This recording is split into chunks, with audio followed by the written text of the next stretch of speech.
오늘 저와 여러분이 주시는 오늘 본문의 말씀에서 근거해서 주시는 말씀은요. 비판하지 말라입니다. 비판하지 말라. 우리 앞부분에서 앞단락에서 어제 새벽에 보았던 말씀은요. 예수님께서는 타인에 대한 하나님의 사랑인 아가페 사랑이죠. 조건도 없고 무한하신 사랑. 대상에도 관계가 없습니다. 조건도 없습니다. 한 양도 관계가 없습니다. 조건 없이 무제한적인 사랑을 하시는 아가페 사랑에 대해서 말씀하시면서 그 무조건적이고 조건 없는 무한한 사랑을 하신 그 주 예수님의 사랑을 본받아 서로 사랑하라는 그 사랑에 대한 귀중한 교훈의 말씀을 주셨습니다. 그럼 오늘 비판에 대한 말씀과 무슨 관계가 있을까요? 이러한 무조건적이고 조건 없고 무한한 사랑을 실천함에 있어서 걸림돌이 있다면 뭘까 탁 걸려 넘어지게 하는 것이 있다면 그건 비판이죠. 그건 주님의 말씀을 통해 볼 때 분명한 사실입니다. 그래서 우리 주님은 그런데 우리가 이 세상을 살아가면서 비판하지 않은 사람이 있나요? 어제 이런 얼마나 많은 사람을 여러 생각으로 난도질하고 살아셨는지요. 그게 비판이거든요. 이 사람 이렇고 저 사람 저렇고 말은 안 해도 다 속으로 보자마자 그냥 얼굴 눈 보자마자 코 보자마자 말도 안 했는데 그 사람 뭐 죄인인가요? 뭔 말 하면 다 우리가 판단하고 살죠. 그 말씀 보면서 우리도 참 예의가 아니구나. 제 생각 나더라고 어저께 했던 생각들. 아닌 줄 알았는데 오늘 말씀 딱 보니까 이게 비판하고 살았던 것이구나. 듣고 보면 아니거든요. 근데 얼굴 생김새가 뭐 무슨 죄가 있나요? 뭐 얼굴 생김새 오자마자 그냥 판단이 나오지 뭐. 저 사람 옳다, 선하다. 난 눈만 봐도 알아. 나는 말만 천만만 딱 들어도 알아. 그리고 다 비판하잖아요. 근데 우리 주님이 첫 번째로 하신 말씀은요. 37절에 존귀하신 주님의 말씀입니다. 시작입니다. 비판하지 말라. 그리하면 너희가 비판을 받지 않을 것이요. 정죄하지 말라. 그리하면 너희가 정죄를 받지 않을 것이요. 용서하라. 그리하면 너희가 용서를 받을 것이요. 그럼 오늘 새벽에 주시는 오늘 본문 말씀을 통해서 주시는 이 비판하지 말라라는 말씀에서요. 저와 여러분이 주신 첫 번째 말씀이 무엇일까요? 그럼 주님 왜 내가 비판하지 말아야 됩니까? 나도 생각이 있고 나도 경험이 있고 나도 지식이 있고 나도 책 좀 읽었다 생각하는데 제가 왜 비판하지 말아야 됩니까? 비판하지 말아야 될 이유, 첫 번째 이유로 주님이 이렇게 말씀하십니다. 너는 하나님이 아니라는 거예요. 비판하지 말라라는 말씀에서 저와 여러분이 주신 첫 번째 말씀은요. 심판은 하나님께만 속한 영역이라는 것입니다. 그 놀라운 말씀입니다. 우린 비판하고 살아가거든요. 나도 생각이 있고 나도 신앙의 경험이 있고 나도 윤리를 판단할 만한 근거가 있다 생각하는데 상대방에 대한 비판은 오직 하나님께 속한 권세다 라고 주님 분명하게 잘라서 주님 말씀을 하셨습니다. 그 말씀이 어디 있나요? 37절 말씀 보면요. 비판하지 말라 라는 말씀 뭐냐 나오죠. 비판하지 말라. 그리하면 너희가 비판을 받지 않을 것이요. 비판하지 말라 라는 말씀은 나중에 오늘 후반부의 말씀 보셨던 것처럼요. 41절, 42절 말씀 나오는 자신의 눈 속에 있는 들보. 여러분 어른들 예전에 집주일 때 요즘 집주일 때 가로지르는 큰 들보가 있거든요. 그게 다 거기에 의지하거든요. 집들이. 들보가 무너져 버리면 그냥 무너집니다. 그래서 예전에도 저도 집진 않았지만 부모님이나 이 조상들이나 그런 분들 얘기 들어보면 들보를 고를 때는 신중하답니다. 벌레도 안 먹고 가장 나무로 산을 돌아다니다 가장 튼튼하고 가장 곧고 이 집을 지탱할 수 있을 만한 그 들보, 그 대들보를 딱 골라서 가장 좋은 나무를 자른다고 하거든요. 그럼 들보는 얼마나 크겠습니까? 그러니까 자신의 눈 속에 있는 큰 대들보 같은 이 들보를 보지 못한 채 형제의 눈 속에는 티만에 집중하는 사람들의 경향에 대한 책망의 말씀이거든요. 눈은 나를 안 보거든요. 거울을 봐야 나를 보죠. 그러니까 항상 내 눈은 상대방을 주목하다 보니까 상대방의 얼굴에는 티는 몬다는 거죠. 야, 눈 속에 그 티 있어. 조심해. 자기는 잔뜩 묻어가지고 밥 먹어가지고 짜장면 먹어서 잔뜩 묻었는데 그건 못 보고 다른 사람의 티는 닦아주려고 그러고 자신의 눈 속에는 들보, 자신의 허물이죠. 그건 들보 같다. 상대방을 그토록 네가 고쳐주고 싶고 빼주고 싶은 티는 상대방 잘못은 티라는 거예요, 주님이. 그래서 자신의 눈 속에는 들보는 자신의 허물인 허물인 들보 같은 허물을 보채 못하면서 형제, 남의 안에 있는 남이 행하는 티와 같은 잘못을 빼려는 데만 집중하는 사람들의 경향에 대해서 주님이 책망하십니다. 비판하지 말라. 이렇게 주님 분명히 말씀하십니다. 이는 선과 악을 분별하는 선과 악을 분별하는 선을 넘어서 악의에 찬 판단이죠. 이건 자기 교만에서 나오는 흔한 형태입니다. 자기가 죄인이라고 생각하는 사람, 다른 사람 절대 비판할 수 없습니다. 자기가 의인이라고 생각하는 거예요. 나는 잘한다는 거예요. 그러니까 다른 사람을 비판하죠. 이 말씀에 대해서 누가 예외가 있습니까? 예외가 있겠습니까? 저도 예외가 아니고 여러분도 예외가 아닐 줄 믿습니다. 그런데 정죄하지 말라 또 그렇게 말씀하십니다. 정죄하지 말라. 비판하지 말라. 그리하면 너희가 비판을 받지 않을 것이요. 그 다음 말씀이에요. 정죄하지 말라. 이 정죄란 말씀은요. 카타리카제테라는 헬라 원어인데 이 원어는 기억할 필요가 없는데 이 말씀이 의미는 아셔야 됩니다. 정죄 의미를 아셔야 되는데요. 정죄라는 카타리카제테라는 말씀은요. 심판을 의미하는 말씀입니다. 이건 비판하는 것 정도가 아니고 비판의 정도 뛰어넘어서 선악을 결정짓는 재판자의 위치에 딱 앉는 것입니다. 뭐라는 거예요? 내가 다 분별해 주겠다는 거예요. 나만큼 지혜로운 사람이 어디냐는 거예요. 나만큼 의로운 사람이 어디냐는 거예요. 다 오라는 거예요. 내가 재판자리에 앉은 재판관이라는 거죠. 심판하는 것은 오직 하나님께 속한 권세인데 자기가 스스로 율법을 하나님의 말씀을 재단하듯이 재판하고 또 사람을 정죄하고 살아간다는 거죠. 사실은 자신도 죄인이죠. 이 세상에 죄인이 한 사람은 세상에 어디 있겠습니까? 자신이 죄인이라고 생각하지 않는 사람은 그 사람 자체가 거짓말하는 사람이라고 요한의 1서 말씀에 분명히 주님 말씀해 주셨는데요. 사실 자신도 우리 모든 사람은 동일한 죄인인데요.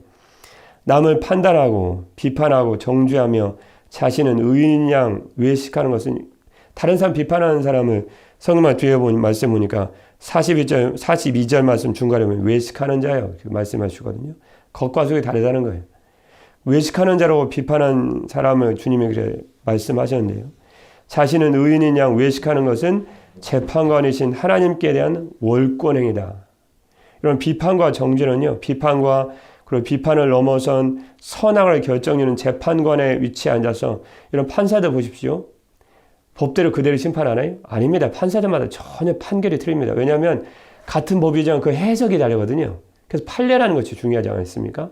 재판관이 비판하고 정죄한 사람은 똑같은 위치에 선 사람이기 때문에요. 하나님의 말씀을 비판한 것입니다. 이 말씀은 뭐 이렇다 저렇다 뭐 이렇게 재단하고 저렇게 재단하고 자기 입맛대로 딱 입맛에 맞는 말씀대로 딱 생각 가지고 있는 다음에 그걸 막 남을 재단하거든요. 그러니까 재판관이 하는 일하고 똑같은 일을 하고 있다는 거죠. 이건 외식하는 자에 대한 이 비판하는 자에 대한 즉 외식하는 자에 대한 주님 말씀인데요.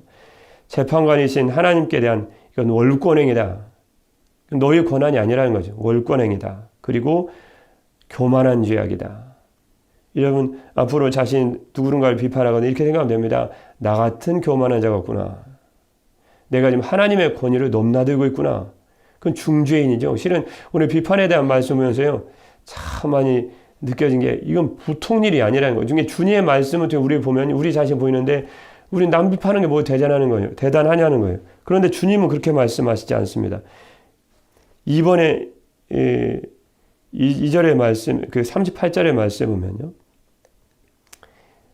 결국은 성도의 표식이 뭘까요? 37절 성도의 표식은요. 37절 말씀 끝에 말씀 보면요. 너희가 용서를 받을 것, 용서하라. 그리하면 너희가 용서를 받을 것이요. 비판하지 말라. 37절 말씀입니다. 다시 한번 읽으면요. 비판하지 말라. 그리하면 너희가 비판을 받지 않을 것이요. 정죄하지 말라. 그리하면 너희가 정죄를 받지 않을 것이요. 그 다음 말씀이에요. 용서하라. 그리하면 너희가 용서를 받을 것이요. 정죄와 비판은 죄인의 특성입니다. 난 죄인이라는 거 그걸 드러내는 게 비판과 정죄입니다. 말하지 않아도 비판과 정죄하면 스스로 얘기하는 거 나는 죄인입니다. 나는 지금 하나님의 권위를 넘나들고 있는 월권행이라고 하는 사람입니다. 난 주님의 비판과 정죄를 받아도 저는 할 말이 없습니다. 그런 의미를 담고 있습니다. 그러면 성도의 표식은 무엇일까? 내가 성도입니다. 그걸 어떻게 다른 사람이 보여줄 수 있을까요? 그것을 성도의 최고의 표식은 37절 말씀 끝의 말씀처럼요. 용서하라. 그게 성도의 표식이라는 거예요. 그러니까 누군가의 잘못을 말씀 들어오면서 이걸 어떻게 생각해야 될지 우리의 모습과 너무 다르지 않습니까? 용서하라는 거예요. 그러면 이게 성도의 표식이라는 거예요. 다른 사람, 죄인과 주님 믿지 않은 사람과 나를 구분하는 표식이 뭐냐는 거예요. 그럼 내가 꽃가마에 타고 다니면 그게 표식이냐는 거예요. 그럼 내가 시장에서 뭐 이쁜 핀을 사고 내가 딱 꽂고 다니면 난 성도다라는 것을 나타내주는 표식이냐는 거예요. 표식이라는 것은 구분해주는 특징이거든요. 무엇이 구분해주냐는 거예요. 나는 영영교회 다닙니다. 그게 성도가 구분하냐는 거예요. 그게 아니라는 거예요. 나는 어느 교회 다닙니다. 그건 의미가 없다는 거예요. 정말 중요한 것은 용서하라. 그게 성도의 표식이라는 것입니다. 누군가 허물을 용서하면 그게 내가 성도입니다라는 것을 대변해 주는 것입니다. 난 성도입니다. 그럼 용서하라는 거예요. 그리하면 너희가 주님께로부터 동일한 용서를 받을 것이다. 그러면 비판하지 말라는 말씀이 왜 이렇게 중요할까요? 전 38절 말씀을 읽어서 깜짝 놀랐습니다. 38절. 비판하지 말라라는 말씀에서요. 저와 여러분의 준 두 번째 말씀은요. 첫 번째는 비판은 하나님께 속한 권세다. 하나님께 속한 권세다. 그러므로 우리는 하나님께 속한 권세인 비판과 정죄할 자격이 없다라는 아예 자격 자체가 없다는 것입니다. 그러면 비판을 하지 않는 자에게 주어지는 상급은 무엇인가? 38절 말씀에 보면요. 주라 그리하면 너에게 줄 것이니 곧 후히 되어 누르고 흔들어 넘치도록 하여 너에게 안겨주리라. 너희가 헤아리는 그 헤아림으로 너희도 헤아림을 도로 받을 것이니라.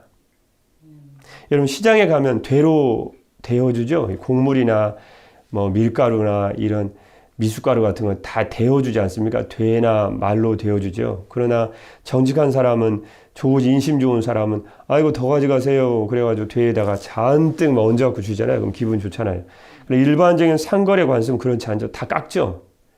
싹 담았다가 싹 깎죠. 아니면은 저울에 눈금을 속이거나. 그래서 제 부모님들도 예전에 그렇게 했던 기억이 납니다. 시장에서 딱 한 근이다 그러면 그걸 안 믿으시더라고요. 믿음 있으셔야 되는데. 그죠? 딱 한 근이다 그러면 되면 집에서 꼭 저울을 꺼내고 꼭 올려놓으세요. 한 근이 맞는지. 딱 400g 딱 되면 정확히 저 달아줬구나. 그 집 참 정직한 사람이네. 제대로 달아가지고 주면요. 저희 집 같은 경우는 대번에 걸리십니다. 가져오자마자 저울에 달아봐요. 그래서 저도 그런 습관이었는데 자꾸 사람이 이게 믿어야 되는데요.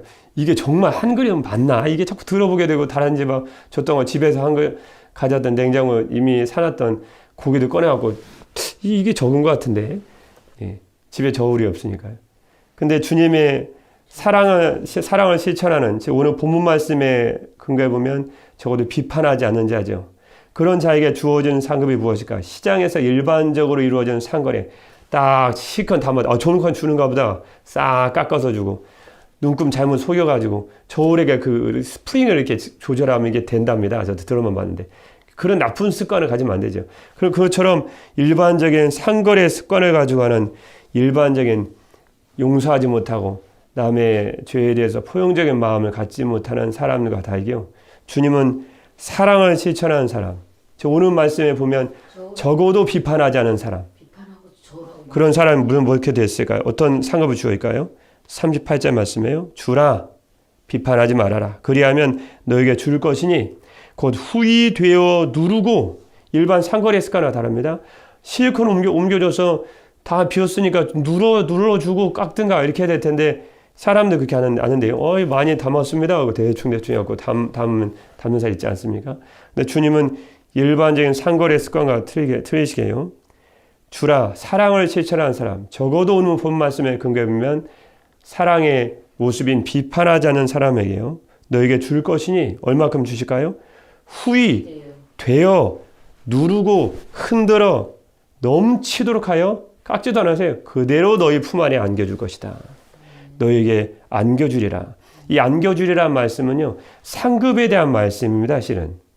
주님께서 사랑의 실천 적어도 오는 본 말씀을 비춰보면 비판하지 않는 사람에게는 내가 후히 되어 누르고 흔들어 넘치도록 해야 되겠다. 안겨줄 것이다. 이건 하늘의 주님께서 사랑의 계명, 비판하지 말라는 계명의 준수 여부에 따라서 하나님 나라의 상급이 결정될 것이다. 그래서 이 말씀, 본문 말씀 그대로 받아들이면요, 참 놀라운 말씀입니다. 우리가 비판하지 말라라는 말씀은 표면적으로 그냥 듣고 말았거든요. 피상적으로. 그게 아니라는 거예요. 그러면 비판하는 자에게 주어지는 심판은 무엇인가? 그것은 39절 말씀에 나와 있습니다. 39절 말씀입니다. 다 같이 한번 읽도록 하겠습니다. 시작입니다. 39절입니다. 또 비유로 말씀하시되 맹인이 맹인을 인도할 수 있느냐? 둘이 다 구덩이에 빠지지 아니하겠느냐? 맹인이 맹인을 인도할 수 있느냐? 이 지금 비판에 대한 말씀의 첫 번째 대상은 수없는 비판하고 있는, 지금 진리이신 예수님까지 자기 자신의 생각과 자신의 믿는 신앙으로 난도질하고 있는 지금 서기관들과 그 당시 종교 지도자들인 서기관과 바리새인들에 대한 말씀이거든요. 그러면 앞에 있는 맹인은 진리를 분별치 못하면서 정적 맹인이죠. 그러면서 스스로 이스라엘의 선생이라고 자처하고 있었던 유대 종교 지도자들인 바리새인들과 서기관들입니다. 그러면 이 앞에 있는 맹인, 전자의 맹인을 따르는 후자의 맹인은 누군가요? 맹인이 맹인을 인도하는데 그 앞에 있는 어디로 갈지도 모르는 진리에 대해서 전혀 알지 못하는 영적 맹인인 그 당시의 종교 지도자들인 진리이신 예수님까지 비판하고 자신의 신앙으로 난도질하고 있는 이런 가당치 않은 앞에 가는 맹인인 바리새인들과 서기관들을 따르는 뒤에 맹인은 누구일까요? 그렇죠. 맹인이 맹인인지도 모르고 따라가는 이스라엘의 우매한 백성들을 의미합니다. 그러면 앞에 있는 맹인이 구덩이에 빠져버렸어요. 그러면 뒤에 있는 맹인은 안 빠지냐는 거예요. 다 빠진다는 거예요. 그러면 맹인이 맹인을 인도할 수 있느냐? 당연히 인도 못하죠. 앞에 있는 사람도 모르고. 근데 뒤에 있는 사람도 맹인이에요. 모르고 따라가는 거예요. 그럼 모르고 따라가도 심판을 면할 수 없다는 거예요. 참 말세에 주님의 백성도 주님의 종들을 잘 만나야 되는 이유가 여기 있습니다. 앞에 있는 맹인이 가는데 뒤에 있는 사람도 몰라요. 전혀. 멸망을 받을지 몰라요. 그러면서 따라가요. 그러니까 주님의 진리이신 주의 말씀 외에는 우리의 길과 진리와 생명은 없다는 것입니다. 누가 뭐라고 해도 하나님의 말씀에 그러면 아닌 거예요. 그럼 맹인인 거예요. 넌 맹인이구나. 그거 따라가지 말아야 돼. 근데 하나님의 말씀에 근거해서 아닌데도 불구하고 따라가고 있다. 그러면 심판을 면할 수 있냐? 그럴 수 없다는 거예요. 뒤도 맹인이라는 것입니다. 그럼 맹인을 따르는 맹인은 어떻게 해요? 이 39절 말씀 중간 뒤에 말씀 보니까요. 뭐라고 말씀해 주시죠? 둘이 다 앞에 있는 맹인, 인도하는 맹인도 구덩이에 빠지게 되고 뒤로 따라가는 어리석은 맹인도 구덩이에 빠진다는 거예요. 그러면 한 번쯤은 뒤에 있는 맹인에게 진리의 말씀 보이셨다는 것을 의미합니다. 그러죠? 그래 핑계할 수 없을 것 아닙니까? 주님이 내버려 두셨을 리는 없지 않습니까? 그러면 뒤에는 그들이 빠지게 되는 구덩이는 무엇일까요? 여러분 구덩이는 예전에 들짐승 잡을 때 구덩이 파놓고 기다리지 않습니까? 그 들짐승 등을 잡기에 파놓은 웅덩이를 말합니다. 그러면 성경에서 그들이 빠지게 되는 진리를 알지 못하고 수없는 비판과 정죄를 하면서 살아가는 앞에 있는 맹인과 그것을 따라서 똑같이 행하는 뒤에 있는 맹인이 빠지게 되는 구덩이는 무엇일까요? 심판을 주님의 진리를 알지 못해서 주님의 심판을 받아 떨어질 지옥을 상징하는 것이 정설입니다. 지옥이라는 거예요. 그러니까 비판하는 자가 받게 된 심판이 무엇인가? 나도 몰랐는데요. 그걸 같이 따라 비판하는 거예요. 서기관들과 바리새인들은 예수님을 비방하고 하나님의 말씀을 비방하고 참된 주의 종을 비방하고 달아간다는 거예요. 근데 뒤에 있는 사람도 많아요. 주님 분명히 진리의 말씀을 한 번 정도 보여주셨을 텐데 그걸 무시해버리고 그냥 따라가는 거예요. 그러면 앞에는 맹인도 지옥이라는 심판을 받게 돼요. 구덩이에 떨어지게 되고 뒤에는 맹인도 지옥이라는 심판을 받아 구덩이에 떨어진다는 것입니다. 그럼 비판이라는 것이 오늘 말씀에 분명히 본문 말씀에 근거해 보면 이건 간단한 말씀이 아니라는 것입니다. 주님의 말씀을 우리가 주님의 진리의 말씀 그대로 받아들일 때 비판하지 않는 자, 넓게 보면요. 지금 계속 문맥상에 주님의 아가페의 사랑, 조건도 없고 무제한적인 사랑을 하는 사랑에 실천하는 사람, 적게 보면 비판하지 않는 자죠. 그들에게는 하나님의 무한하신 사랑과 큰 상급이 주어지지만 만약에 너에게 이 말씀, 본문의 말씀을 들었음에도 불구하고 진리를 들었지 않습니까? 그럼에도 불구하고 이나 아니야. 사람들과 기준이 달라. 그러면서 주님의 말씀을 좇지 않고 끝없이 비판하고 정죄하고 오늘도 살아간다면 우리 앞에 가는 사람도 구덩이에 빠지고 나도 떨어지게 된다는 것입니다. 근데 구덩이는 뭐예요? 그냥 짐승이나 떨어진 그런 구덩이 정도가 아니고요. 심판을 받아 영원히 떨어지게 될 지옥을 상징한다 라는 말씀이 본문의 말씀입니다. 참 무서운 말씀이더라고요. 주의 말씀을 그대로 들어보려면요, 저도 어저께 숨막게 했던 것 같거든요. 이게 아무리 테이프를 돌려보니까 그냥 보자마자 이 사람은 저래, 저 사람은 저래, 아, 저 사람은 저랬구나 들어오면 아니에요. 그러니까 그게 우리가 심판하고 정죄하는 것에 대해서 저도 회개했습니다. 아, 이 목회자도 예의가 아니구나. 그런 구덩이에 빠진 것을 조심할 영적으로 주님의 말씀 들었으니 아, 이제 비판과 정죄에 말해야 되겠다. 비판은 하나님께 속한 권세예요. 내가 비판과 정죄하면 내가 월권하고 있구나. 모르고 있었다는 거예요. 모르고. 내가 재판 자리에 앉아서 이 사람 저렇고 저 사람 저렇고 하나님의 말씀 이런 이 사람 저렇고 우리가 그렇게 했던 일들이 얼마나 많이 있습니까? 여러분 에베소서 4장 2절 말씀에 보면 2절 3절 말씀에 보면요. 모든 겸손과 온유로 하고 오래 참음으로 사랑 가운데서 서로 용납하고 평안을 맺는 줄로 성령이 하나 되게 하신 것을 힘써 지키라. 서로 뭐에? 용납하고. 여러분, 여러분이 생각하는 상대방이 그러지 않을 수도 있습니다. 그거 아시나요? 여러분이 생각하는 상대방이 그렇지 않을 수도 있습니다. 여러분이 오해할 수도 있어요. 우리는 그 사람에 대해 전혀 모르거든요.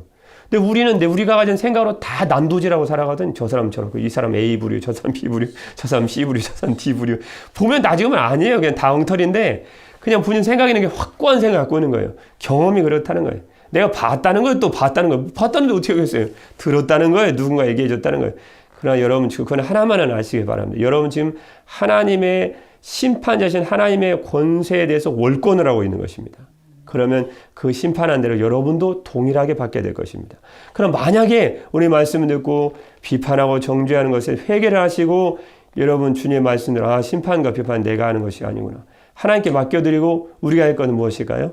오늘 37절 마지막 절 말씀처럼 용서하고 에베소서 말씀처럼 용납하고 받아들이고 용서하고 그러면 여러분도 동일하게 하나님의 후이되어 누르고 흔들어 넘치도록 하는 은혜를 여러분도 동일하게 받게 될 것이다.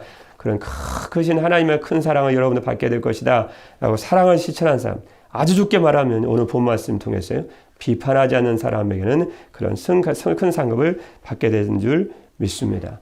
오늘도 주님의 사랑의 모습을 닮아서 비판하지 않고 포용하고 용납하는 그런 주님의 자녀된 주님의 백성된 자의 표식, 증거와 특징을 나타내심으로 하나님날 이뤘을 때 용서하시고 너그러우신 우리 주님 앞에서 큰 상급을 받아 누리시는 우리 사랑하는 성도님 되시기를 주님의 이름으로 축복합니다.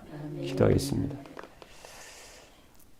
모든 겸손과 온유로 하고 오래 참음으로 사랑 가운데서 서로 용납하고 평안에 매는 줄로 성령이 하나 되게 하신 것을 힘써 지키라.